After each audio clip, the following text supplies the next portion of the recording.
Olá, começa agora o programa Trabalhador em Foco, esse programa que é uma realização do Movimento Sindical de Petrópolis, através da união de diversos sindicatos que fazem com que eu tenha a oportunidade de levar para você de casa informações precisas e relevantes sobre o dia a dia de todos nós trabalhadores.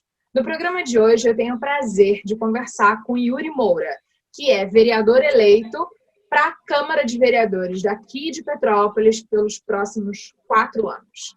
Olá, Yuri, bom dia. Hoje é dia 19/11, são 8 horas e 22 minutos e a gente está iniciando essa gravação. Eu estou em casa. Você está onde, vereador? Bom dia, Carla. Agradecendo já o movimento sindical, meus companheiros e companheiras aí de tantas lutas. Eu estou em casa, estou recolhido aqui em casa. Hoje vou ter que dar uma saída. Anteontem também dei uma saída para já ir agradecendo algumas pessoas e foi muito legal ser abraçado aí pelo povo petropolitano. E já anunciar que eu vou visitar todos os bairros da cidade. A gente vai fazer carreata também, evitando aí aglomerações, mas vou estar em todos os lugares que eu fui durante a campanha para agradecer. Eu estou grato por Petrópolis. Você sabe, Carla, que a nossa luta já tem aí mais de 12 anos. Eu fui o terceiro colocado para a prefeitura em 2016. Depois Petrópolis me deu 12.623 votos como deputado e agora sou reconhecido, eleito pelo povo como o vereador mais votado e primeiro da esquerda a conseguir esse feito numa eleição tão difícil. Então só tenho a agradecer a minha cidade, essa cidade que eu tanto amo, e aos companheiros e companheiras que tiveram sempre do nosso lado, que é o caso do Movimento Sindical de Petrópolis. Perfeito. Você já respondeu algumas das minhas questões. Isso é que dá a conversar com o vereador eleito que já esteve na bancada de um programa de TV. Então, ele é ótimo para poder fazer o que a gente chama de lead, que é começar falando tudo que a gente vai falar. Mas vamos começar pelo básico. Eu disse apenas e tão somente que você é um vereador eleito. Mas eu queria que você se apresentasse falando um pouquinho sobre a sua formação para estar neste lugar. Ontem mesmo eu conversava com alguns amigos, porque eles disseram, cara, teve um que falou assim, o meu vizinho não te conhecia, como é que o cara não te conhecia? Eu falei, Petrópolis tem 306 mil habitantes, a política está tão confusa que às vezes A gente algumas fica figuras... dentro dos pequenos nichos. Exatamente, e figuras passam desapercebidas. Infelizmente, foi até o que eu falei durante a campanha, a nossa política está sendo lembrada pelo que ela tem de pior. É o dinheiro na banheira, é o vereador foragido. Então, a gente que faz um bom trabalho não tem sempre o mesmo espaço, a mesma visibilidade do que essas coisas ruins, né? E eu sempre disse, a gente tem que resgatar a autoestima do petropolitano, da petropolitana, com as coisas boas que a nossa cidade tem, inclusive os políticos e tudo mais. E aí falei para ele, ele falou, cara, mas pô, tu tem tanto tempo aí, tu tá há tanto tempo na luta. Eu falei, faz parte, né? Mas essa nossa história é isso. Eu sou professor de história, gestor público com especialização em gestão de cidades. Já trabalhei na Prefeitura de Petrópolis, Carla, trabalhei na Alerj, no Senado, na Câmara Federal, atualmente, com o deputado federal Marcelo Freixo. Nós já conseguimos trazer cerca de 2,5 milhões de recursos através de emendas parlamentares para Petrópolis, na saúde e na educação. 2 exemplos, a UBS do Alto Independência foi construída com recursos de uma emenda que nós conseguimos, enquanto eu trabalhava no Senado. O elevador que garantiu acessibilidade ao prédio do Cefet também é uma emenda nossa, junto do deputado federal Glauber Braga. Dentre tantos outros projetos. Fui presidente de partido, fui presidente do PT aqui na cidade, hoje sou filiado ao PSOL, sou secretário do PSOL Petrópolis. Nós temos um trabalho na educação que é a Escola Popular, a qual eu já falei aqui, inclusive no Trabalhador em Foco, você já deu esse espaço para a gente, que é um coletivo de educadores e educadoras que contribui com quem não terminou o ensino fundamental e médio. A gente faz isso há 5 anos, já atendeu mais de 1.000 pessoas. Já fiz aí dezenas de eleições de associações de moradores. E depois de 2016, quando a gente perdeu a eleição para a prefeitura, eu montei uma estrutura chamada Gabinete Popular, que acompanha os bairros e comunidades e que fiscaliza a Câmara e o Poder Executivo. E foi nessa que a gente conseguiu afastar o ex-secretário de Educação, e essa minha proximidade com o funcionalismo público da educação, principalmente, é muito forte, porque Minha mãe e minha tia são servidoras do quadro, né? Eu sou professor, e aí a gente acolheu muitos servidores e servidoras e conseguiu afastar esse ex-secretário ficha suja. E também foi através do gabinete popular que nós pedimos a cassação dos vereadores corruptos. Então, seja na educação, na fiscalização, na luta comunitária, na luta partidária, no histórico do movimento estudantil, nós sempre estivemos aí. Então, para quem não conhece, como o vizinho lá do meu amigo, é Sim. só dar uma pesquisada que vai ver que tem muito trabalho. Maravilha.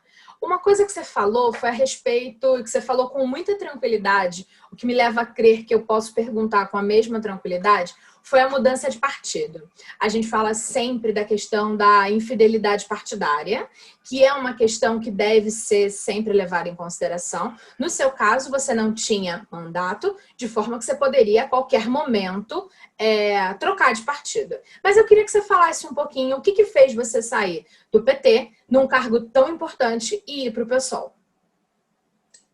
Primeiro entender que partido é instrumento. A gente não precisa ver o partido como algo fechado, algo que seja para si próprio, né? Sempre falei isso no PT e falo hoje no PSOL. Quando o partido se transforma numa ferramenta para si mesmo, para mim não tem sentido. Porque eu estou na política, sou professor e militante, porque eu quero mudar a sociedade, dar minha contribuição ao lado de pessoas. Então, eu tenho todo um respeito, um carinho e um afeto pela história do PT, pela história do PSOL. Mas sempre deixei claro, por onde passei, que o meu compromisso é com a luta. E quando eu perceber que eu talvez não esteja contribuindo com algum espaço, como foi o que aconteceu no PT e que pode acontecer um dia no PSOL, eu peço para me retirar e vou construir a luta em outros lugares, né? Porque a gente milita em sindicato, a gente milita em associação de moradores e partido é mais um espaço desse. Só que no caso, né, do PT, o que me fez me desfiliar junto de companheiros e companheiras foi, na verdade, uma relação infeliz que o PT estadual na época mantinha com o PMDB. A gente sabe que o PT fez uma composição nos governos do Cabral, do Pezão, e eu não vou fazer aqui um juízo de valor, era um outro momento do estado do Rio de Janeiro, não se sabia o que era ali Pezão e Cabral, mas isso me incomodava muito e eu via no PSOL uma coerência maior na fiscalização. Não é à toa que hoje, né, fui eleito aí como o vereador mais votado, sendo um símbolo de uma renovação, uma cara nova na Câmara, por conta do enfrentamento que eu fiz com o governo do PMDB também, né? Bernardo Rossi hoje está lá no PL, mas é cria do Pisciani, e eu não topo essa política no estado do Rio de Janeiro. E senti que no PSOL eu teria mais autonomia, estaria mais engajado ali na luta contra essa política que tomou conta do interior do estado do Rio de Janeiro. Tanto que trabalho com o Freixo por isso, né? O Freixo foi o primeiro a denunciar quem era o Cabral antes de qualquer um perceber quem era o Cabral. Então, foi isso que me levou ao PSOL. Mas tenho companheiros e companheiras de valor lá no PT, no PCdoB, no PSB, no PDT, nos partidos do campo progressista, ao qual eu já quero afirmar que o nosso mandato vai conversar com todos eles, né? O nosso mandato popular que foi eleito está aí para ser um espaço para todas as lutas da esquerda e do campo progressista. Não vai se limitar ao Yuri, não vai se limitar ao PSOL. A nossa tarefa histórica é muito maior. Maravilha. A gente está aqui, claro, para falar de propostas e muitas coisas que eu acho que é muito relevante para o nosso telespectador trabalhador entender, mas a gente também não está aqui só para fazer jornalismo de almofada, ou seja, aquele que você vem para uma entrevista achando que vai ter só perguntas muito legais. E aí eu queria dizer o seguinte, o que fez você ser pré-candidato à prefeitura esse ano e depois saiu para vereador? Isso foi uma estratégia para poder ganhar espaço na mídia, para ser mais percebido e então para conseguir esse resultado muito bom que você conseguiu? Ou, na verdade, você se viu que valeria mais a pena para a Câmara? Queria que você explicasse isso para o nosso telespectador. Boa, Carlinha. Então, são dois motivos. O primeiro é que eu escutei as ruas. A gente lançou a pré-candidatura a prefeito mais ou menos no final do ano passado, o que era natural, porque eu já tinha um nome, já tinha ficado em terceiro. Para deputado, a gente alcançou uma votação expressiva, que também foi a terceira colocação dentre os candidatos à cidade.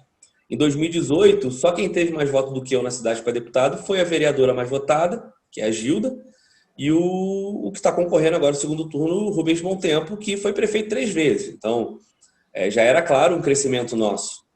Então, eu não precisava, sempre contribui, claro, né? Mas eu não precisava, assim, lançar no meu nome para ganhar mais espaço. O nome já estava lançado. Mas aí, conforme a pré-campanha foi aquecendo, eu percebi, conversei com o partido, conversei com pessoas mais próximas a mim, eu percebi nas ruas que as pessoas falavam assim, cara, você vai bem para prefeito, mas você não tem chance e a gente quer te ver na Câmara. Você na Câmara tem chance, na Câmara você pode fazer uma mudança real e quem sabe um dia aí a gente conseguir construir um projeto de cidade mais amplo. E aí política não se faz sozinho, né, Carla? Não Nem mesmo. se deve fazer sozinho. E aí eu fui escutando, fui assimilando aquilo e percebi que as pessoas estavam certas, que eu ia ser mais funcional, que eu ia ser mais importante, a nossa atuação ia fazer mais sentido hoje na Câmara.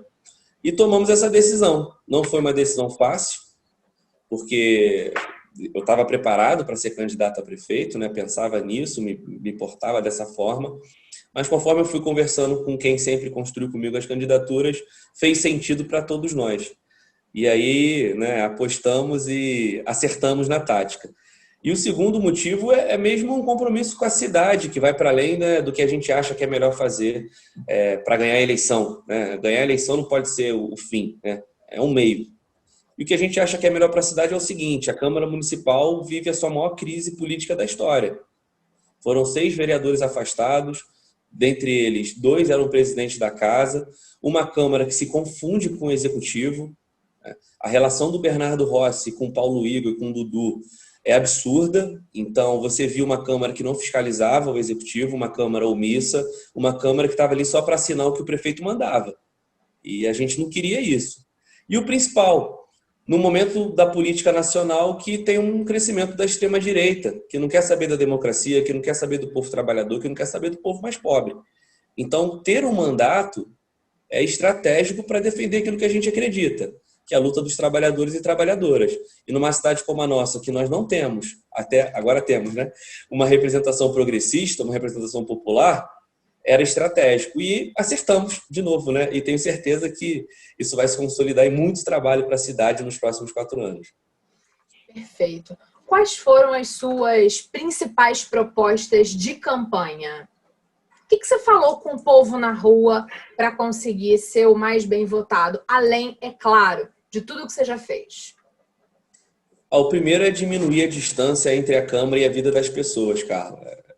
Eu perguntava para quem eu pedia voto, quantas vezes a senhora ou o senhor foi convidado para estar na Câmara Municipal, para discutir um projeto de lei, para estar numa reunião de comissão, para ser escutado, para ver uma audiência pública, e 95% das pessoas, se não for mais do que isso, nunca pisaram na Câmara. Teve até um rapaz que perguntou assim, mas não tem que pagar para entrar lá? Você vê isso, como o povo está distante do lugar que deveria ser a casa do povo. Sim. Porque o legislativo é esse espaço da pluralidade, do diálogo, do acolhimento, né? O executivo está ali para fazer um trabalho constante. O legislativo ele tem uma oportunidade de ser mais aberto. E aí eu falava isso, eu quero ser um vereador de rua, um vereador de bairro, um vereador de servidão, um vereador de viela, um vereador de comunidade. Quero visitar todos os bairros e poder fazer relatórios, encaminhar o que eu tenho que encaminhar para o executivo, encaminhar o que eu tenho que encaminhar para o Ministério Público, para a Justiça, apresentar o que dá em projeto de lei, garantir o orçamento participativo para a gente tentar viabilizar alguma obra. Então, esse era o primeiro ponto, né? Ser um mandato presente na vida das pessoas, diminuindo essa distância da Câmara com a gente. O segundo era o combate à corrupção, porque às vezes é um discurso que a direita toma para ela, mas a gente que defende o fim da desigualdade social, a gente que defende o fim dos privilégios, nós da esquerda do campo progressista. Então eu falei, cara, nós temos que falar de corrupção, pô. Não dá para não ter transparência na Câmara. A Câmara tem aí quase 50 milhões anuais para pagar salário e administrar a casa. Aí devolve 1 milhão e fala que está fazendo um bem para o município. Não, peraí. Temos que saber como é que estão as contas lá dos gastos da Câmara, quanto é que a terceirizada ganha, quanto é que se gasta com gasolina, onde estão os carros dos vereadores, porque esse dinheiro não é nosso. Né? Eu estou eleito, mas esse dinheiro não é meu. Esse dinheiro é do povo. Né? É meu também enquanto povo, mas não é meu enquanto vereador, né? Que eu tenho que usar para o meu benefício próprio. Certo. Então, dá transparência. E aí eu estou, né, já é uma das propostas, já tive uma reunião sobre isso essa semana. Eu vou criar um aplicativo do nosso mandato popular. E as pessoas vão poder acompanhar, né, esses gastos que eu vou liberar com transparência junto dos dados da Câmara e vão poder também acompanhar minhas votações e dizer como eu devo votar e nas pautas e tudo isso. E aí, dentro desse escopo ainda de combate à corrupção, eu já quero anunciar aqui o que eu falei na imprensa também escrita ontem, né? O meu primeiro ato na Câmara Municipal vai ser pedir de novo a cassação dos vereadores corruptos.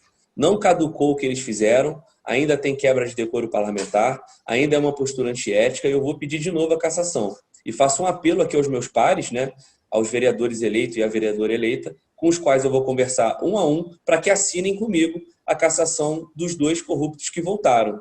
A gente tem que começar essa nova legislatura com o pé... Não vou falar com o pé direito, porque não dá certo, mas Vamos com o pé certo. No caso, com o pé esquerdo, né? Tem que começar com o pé certo para a gente poder ter lisura e limpar a Câmara de tudo que ela viveu no último mandato. Então, eu vou conversar com cada vereador, vou pedir ajuda deles ali para entrarem comigo como primeiro ato aí de atuação. Isso é uma mensagem para o povo petropolitano e é dar voz àquilo que eu escutei na campanha toda. Pô, Yuri, que vergonha, hein? Você precisa estar lá para, junto de outros e outras, combater esse tipo de prática. E por último, que é algo mais propositivo na política pública, é a gente retomar o desenvolvimento de Petrópolis, cara. A nossa cidade está meio que navegando à deriva. Ninguém sabe para onde Petrópolis vai, para onde Petrópolis quer ir, para onde Petrópolis tem que ir. E na Câmara a gente tem condições de, por exemplo, discutir o plano diretor, que é o maior planejamento da cidade. A próxima legislatura vai ter que atualizar o plano diretor. O nosso atual plano vai só até 2024. E ele tem sido ignorado pelos governos, né? Entra governo, sai governo e apresenta um plano de governo. E aí não tem a continuidade no governo seguinte. Isso é muito ruim. A gente perde políticas públicas, projetos e programas. E o plano diretor, e estando ali na Câmara defendendo ele, tem chance de ser um planejamento que perpasse os governos, que realmente conduza Petrópolis por um bom caminho de qualidade de vida, de sustentabilidade, de desenvolvimento econômico e social. Aí dentro disso, né, retomar o emprego. Eu quero construir um plano municipal de desenvolvimento econômico, que é sentar com todos os setores da sociedade, isso vai demorar aí 1 ano, talvez. Vamos conversar com gente do comércio, gente da cultura, gente da indústria, gente dos serviços, da economia criativa, para ver o que a gente faz para cada vocação dessa. O problema ali da Rua Tereza, urgente, é tirar a Sinalpark. Então vamos rever o contrato da Sinalpark. Vamos pressionar a Sinalpark para ela parar de prejudicar ali a Rua Tereza. O problema do comerciante do centro é a especulação imobiliária. Então vamos fazer o seguinte dentro desse plano. Vamos implementar o IPTU progressivo para que 4 famílias não sejam donas do centro histórico e cobrem aluguel absurdo como estão cobrando dos comerciantes. O problema da cultura é a falta de garantia de recursos. Então vamos votar um orçamento mínimo para a cultura. Vamos garantir os recursos para o Fundo Municipal de Cultura. O problema para a economia criativa, conhecimento, tecnologia, é falta de crédito. Então vamos propor um programa de microcrédito, um programa de incentivo fiscal. Então é sentar com esses setores para organizar isso e a política econômica e de desenvolvimento não ser feita pontualmente, mas ser um arranjo que dialogue, que fortaleça as vocações e coloque a nossa cidade numa retomada de crescimento. Eu não quero mais ver meus alunos e alunas dizendo que Petrópolis é um lugar sem oportunidade. Eu não quero mais ver as trabalhadoras do comércio dizendo que, Yuri, eu não estou vendo perspectiva de emprego. Eu não quero ver o povo da cultura como você, não que você desanime, né, que você é uma das pessoas com mais pegada que eu conheço, mas desanimado porque não tem oportunidade de trazer tanto projeto bom para a cidade, né? Então, eu acho que eu posso contribuir ali com isso. Legal. O Trabalhador em Foco, como você bem sabe, né, é um programa feito para o trabalhador, para o assalariado, para o proletariado. Eu falo com muita alegria que a gente fala com chão de fábrica que às vezes ninguém está falando. Quais são as suas ideias para esse trabalhador e para essa cidadã, para esse homem e para essa mulher que com o seu honorário, com o seu salário, não dá conta de comprar todas as coisas que deveriam vir do poder público? Garantir direitos, acolher e contribuir com a formação. Isso dá para a gente fazer. Com essa minha experiência na escola popular, nós percebemos que 150 mil petropolitanos e petropolitanas não concluíram o ensino fundamental e médio. Ou, pior, são analfabetos ou analfabetos funcionais. Então, estou falando da metade da população, Carlinhos. 150 mil pessoas numa cidade de 306 mil pessoas. É um absurdo. É um absurdo. Além disso ser um não acesso à educação e algo que inviabiliza a tua cidadania até, é algo que prejudica a tua formação profissional. Isso prejudica a formação profissional, prejudica também o teu salário, né? Que é o que importa no final do mês para tu pagar tuas contas. Porque quanto menos capacitado você for, menos reconhecimento você vai ter aí e menos oportunidades para crescimento de trabalho. Então a gente tem que tirar essa demanda. Tem que garantir que as pessoas terminem o ensino básico e aí fiscalizando pela Comissão de Educação para que o município mantenha a rede funcionando, para que a gente diminua o abandono e evasão entre os adolescentes e as crianças, claro, e reformular a política de educação de jovens e adultos. Hoje, Petrópolis tem 12 polos do EJA para o município, né? Dentre as 183... é o ensino de jovens e adultos, para quem de casa não sabe. Perfeito. Dentro da rede municipal, para quem quer concluir o ensino fundamental, né, porque a rede municipal cuida do ensino fundamental, tem 12 polos de educação de jovens e adultos para esses trabalhadores e trabalhadoras que querem concluir. Só que só existem 2.500 petropolitanos matriculados. Então, eu trouxe para você um ambiente de 150 mil, tem 2.500. E o que eu percebo? É porque falta uma política de auxílio, de acolhimento a esses trabalhadores e trabalhadoras. Como é que uma mãe que está no comércio e que não terminou o ensino fundamental e o médio vai para o EJA se não tem uma creche noturna? Como é que um rapaz que é motoboy e tem que fazer 30, 40 viagens por dia na sua moto, correndo risco aí no trânsito, está cansado às 7 da noite, vai conseguir produzir numa sala de EJA depois de ter feito 30, 40 viagens por dia? A gente pode pensar uma política de auxílio, de bolsa, né, para poder garantir ali que ele tem uma ajuda para estudar. Então, existem várias coisas que a gente pode reformular na educação de jovens e adultos para poder trazer de volta essas pessoas para a sala de aula.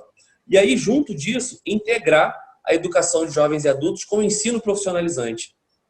Não é só sair dali com o ensino fundamental e médio, que já é muito importante, mas sair dali também já capacitado profissionalmente para ele já vir para o mercado de trabalho, resolvendo o problema do ensino básico e já avançando com a formação profissional. Então, vou apresentar um projeto de lei, depois de discutir com educadores populares, com pedagogas, com gente da rede municipal que está brigando pelo EJA, fazer várias audiências públicas, várias visitas a esses polos, para a gente reformular o programa, a educação de jovens e adultos na cidade, integrando a formação profissional e criando essas políticas de apoio da creche até bolsa.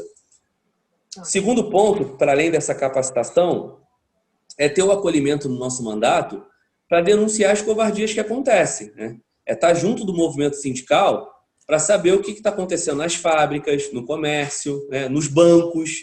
Né?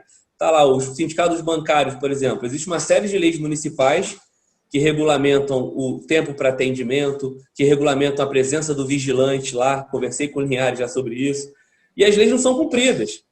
Aí você vai na Câmara, você escuta do vereador assim, não, eu fiz a lei, agora vocês, sindicato, que cobrem. Não, eu sou vereador, eu tenho que fiscalizar. Se a lei é minha ou não, eu tenho que fiscalizar. Não adianta a lei da dupla função estar no papel e as empresas de ônibus estarem tirando os cobradores. Eu tenho que, literalmente... né? Essa é a 7.841. Exatamente, né? E aí eu parar com o rodoviário na garagem 4 horas da manhã, junto do sindicato, e eles falam assim, gente, a CPTrans não está cumprindo o papel dela. Aí você vai no vereador, o vereador fala, não, mas eu já fiz a lei, tá tranquilo, né? A gente aprovou a lei lá na Câmara, tá tranquilo. Não. Então a gente tem que literalmente chutar a porta da CPTrans, entrar assim, peraí, ô presidente, tu vai ter que vir na Câmara, eu vou te chamar na Câmara todo dia, tu vai ter que parar teu trabalho todo dia para se explicar por que a CPTrans não multou as empresas de ônibus. E quando conseguir, falar, gente, viu, conseguimos. E quando não conseguir, falar, gente, vamos ter que repensar junto o que fazer, mas não lavar as mãos, né? Fiz a lei e vida que segue. Então, esse acolhimento ao movimento sindical, do vigilante, do bancário, do comerciário, do rodoviário, o nosso mandato vai estar aberto. Eu quero fazer reuniões permanentes. Eu já pedi uma reunião, conversei lá com o Jorge Múcio, com o Vanilton, com o João Fábio, pedi uma reunião já para semana que vem, se for possível, com o movimento sindical, para eu já começar a tentar criar ali talvez um conselho com o movimento sindical para a gente permanentemente dialogar durante o mandato, né? O movimento sindical é muito importante na minha vida. Você tem aí também o Sindicato dos Professores, que é o meu sindicato, né? O Simpro lá, com o Fadini. Você tem o CEP também na luta. Você tem figuras muito importantes para mim que eu quero que estejam do lado do mandato e que me ajudaram a chegar até aqui por me ensinarem muito na luta. E, por fim, depois de capacitação, garantia de direito junto dos sindicatos, é fazer também um acolhimento, né? Aí eu falo mais dos servidores e servidoras. Tem muita perseguição política, perseguição covarde, e às vezes as pessoas não têm para onde ir, né? Não sabem aonde serem acolhidas. E eu quero fazer do nosso mandato também um lugar para as pessoas que estão tendo algum tipo de violação de direito, que estão sendo assediadas de alguma forma, e a gente vai criar uma estrutura muito séria para isso, né? Foi o que eu aprendi com o Marcelo Freixo na LERJ, com o trabalho na Comissão de Direitos Humanos, né? Atendia várias pessoas aí que tiveram seus direitos violados com muita tranquilidade, com muito sigilo, com muito cuidado e responsabilidade. E eu quero criar isso aos trabalhadores e trabalhadoras, porque eu sei que tem muita gente aí sendo assediada no trabalho, tem muita gente aí sendo acovardada, principalmente no funcionalismo público. Maravilha. Yuri, o nosso tempo estourou. Queria te agradecer de verdade por você ter... Tenho certeza que você não acordou cedo por minha causa, mas despendeu um pedaço da sua manhã para a gente conseguir gravar, editar esse programa e entregar esse conteúdo de qualidade para o nosso telespectador do programa Trabalhador em Foco. Deixo aqui de verdade o meu abraço como mulher, como votante, como cidadã, e espero de verdade que você faça valer cada palavra que você falou aqui com a gente. Bom? Eu não aguento. A gente sabe que a luta é muito difícil e para chegar onde a gente chegou, são muitos caminhos, né? Muitos tropeços, percalços, mas também muitos bons encontros. E você é um desses encontros, Carla, nessa trajetória que eu posso chamar de companheira, que estava do lado e sempre na luta. E pode ter certeza que isso vai continuar e que na dificuldade que vai ser enfrentar o que nós vamos encontrar na Câmara, mas também junto de outras vitórias que nós teremos, porque eu sei que nós teremos, nós vamos provar que dá para fazer uma política diferente em Petrópolis. Então, muito obrigado ao povo petropolitano, petropolitanas e petropolitanos que confiaram a mim, né? O primeiro político da minha família, um professor, um militante que começou jovem, essa honra e essa tamanha responsabilidade de ser o vereador mais votado, disparado, nessa última eleição municipal. Contem comigo, vai ser um mandato popular, um mandato de porta aberta, um mandato que vem para mudar a estrutura política de Petrópolis. Muito obrigado, seguimos juntos e juntas. Um beijo grande. Você de casa, a gente volta em breve com um novo programa cheio de conteúdo, qualidade e um pouquinho de paixão, porque senão não vale a pena. Um beijo grande e até lá. Tchau, tchau.